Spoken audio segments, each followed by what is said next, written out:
როგორ არ უნდა მეშინოდეს? ჯერ სულ ერთი კვირაა, რაც მეწუთის სოფელს ხედავ და რამდენი შიში და ვაება გამოვიარე. გუშინწინ წვიმიანი დღე იყო. სიცოცხლითა და სიმშვენიერით ახსავსე დედაჩემი წიფლის გვერდზე იდგა და გემრიალად იცოხრიდა. მეც გვერდით ვუდექი. მიხაროდა დედასთან დგომა. მტერი და სიკვდილი არც კი მაგონდებოდა დედის იმედით. ხსილის ფოთლებიდან წვიმის ნამი კამკამის ჩამოდიოდა.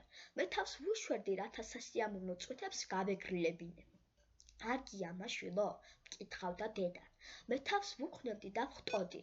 ხან ზუძუებში ვურჩნიდი. ჩვენს წინ ერთხმელ ხეს გარშემო კოდალა ევლებოდა და ისე მაგრა უკაკუნებდა, რომ მიკვირდა. დედაჩემი ამოდენაა და არ შეუძლია ეგრე ტყის გახმაურება, როგორც ამ პატარა ჩიტს მეთქი. უმლიდა გარშემო ხეს ფეხების მხაკუნით და ხან ერთსა და ხან მეორე ადგილას ჩაქრავდა ნისკარტს. კოდალას ცელქობას მე სიხარულით შევხურებდი. უცებ ჩხი-ჩხი ვაბესმა. მივიხედა გვერდზე.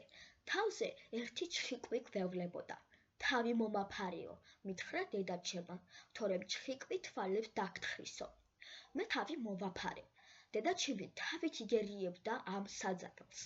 ჩხიკვი ჩემკენ იწევდა, ბევრი იცოდვება. მერე დაგვანება თავი.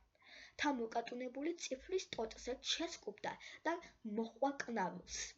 იმისი ხმა სწორედ ჩემს ხმას აღგვანდა. დედას გაეცინა და მითხრა.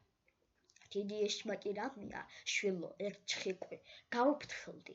შენისთანა პატარა ნუკრებს ძლიერ მტერება, შვილო. კრუსუსა და კნავილს მოჰყვება და ახლო-მახლო რომ შენისთანა ბრიყუ და გამოუცდელი ნუკრის შეხვდეს, ბანს მისცემს.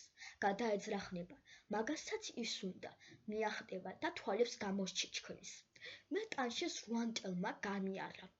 ხმასაც არ გავცემ, დავემალები მაშინათვე.